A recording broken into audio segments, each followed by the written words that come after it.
इस दुनिया में ऐसे बहुत सारे लोग हैं जिनके साथ दिन में कुछ बुरा हो जाए या फिर उनका मूड ऑफ हो जाए तो वो पूरा दिन अपना खराब कर लेते हैं। और अगर आप भी उनमें से एक हैं और अगर आप सक्सेस पाना चाहते हैं तो मेरी ये बात ध्यान से सुनिएगा। सपोज कीजिए कि आपके पास 86,400 रुपए हैं और अगर उनमें से कोई 10 रुपए आपके चुरा ले तो क्या 86,390 रुपए आप लोग फेंक देंगे?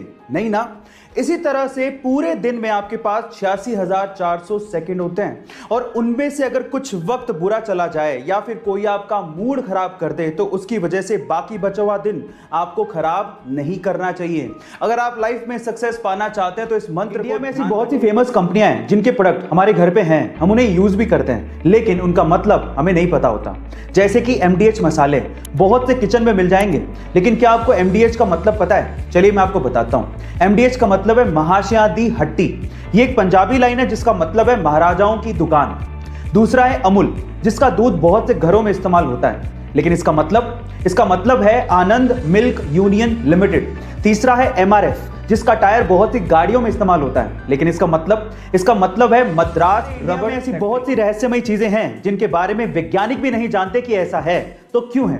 उन्हीं में से एक है तमिलनाडु के रामेश्वरम में शिव मंदिर के पास समंदर के अंदर बना मीठे पानी का कुआं। गाइस, समंदर का पानी खारा होता है ये तो सबको पता है, लेकिन समंदर में बने इस कुएं का पानी मीठा है, खारा नहीं। ओह माय गॉड, अब ये क्यों है ये तो कोई नहीं जानता, लेकिन मान्यता यह है कि जब भगवान राम सीता मैया को लेकर श्रीलंका से वापस आ रहे थे तो इसी जगह पे सीता मैया को प्यास लगी और उनकी प्यास बुझाने के लिए भगवान राम ने बाण चलाया, जिसकी वजह से वहां से मीठा पानी निकल आया। गाइस, अब वजह जो भी हो, लेकिन समंदर के बीचों बीच मीठे पानी का कुआं किसी चमत्कार से कम नहीं है। आपको इस कुएं के बारे में 1974 की जब फेडेक्स कुरियर कंपनी पूरी तरह से बैंकरप्ट होने वाली थी, कंपनी बंद होने वाली थी, लास्ट के $5,000 ही बचे थे।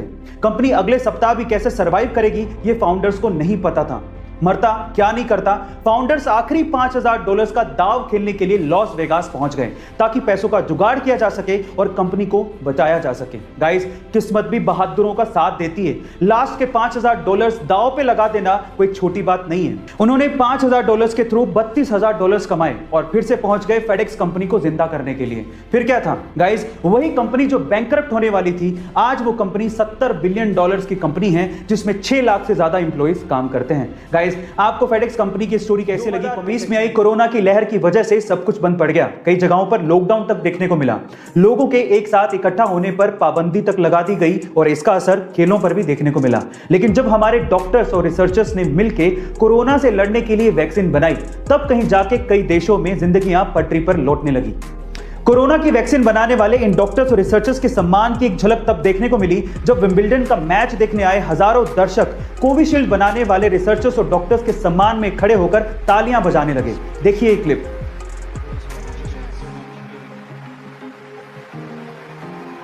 अगर ये कोरोना वॉरियर्स ना होते तो शायद हम लोग कोरोना पैंडेमिक से बाहर निकलने का रास्ता तक नहीं देख पाते। So thank you so much to all the doctors, researchers and corona. Burger King अपने कस्टमर्स को अपने कॉम्पिटिटर मैकडी के यहाँ ऑर्डर करने के लिए बोल रहा है, और सिर्फ मैकडी नहीं, पिज्जा हट, डोमिनोज और जितने भी छोटे बड़े रेस्टोरेंट्स हैं उन पे अपने ग्राहकों को ऑर्डर करने के लिए रिक्वेस्ट कर रहा है। पर सवाल ये उठता है कि बर्गर किंग, जो कि खुद एक बहुत बड़ी फास्ट फूड की चेन है, वो ऐसा क्यों कर रहा है? देखिए, बर्गर किंग का इस पे कहना है कि उसने भी कभी नहीं सोचा था कि लाइफ में ऐसा कुछ वो लोग कहेंगे, लेकिन करंट सिचुएशन को देखते हुए इन रेस्टोरेंट्स पे जो एम्प्लॉइज काम करते हैं और उनकी फैमिलीज, उनको कस्टमर्स की जरूरत है ताकि वो सरवाइव कर सके, इसीलिए वो ऐसा कर रहे हैं। क्या बात है, कंपटीशन बाद में, इंसानियत पहले।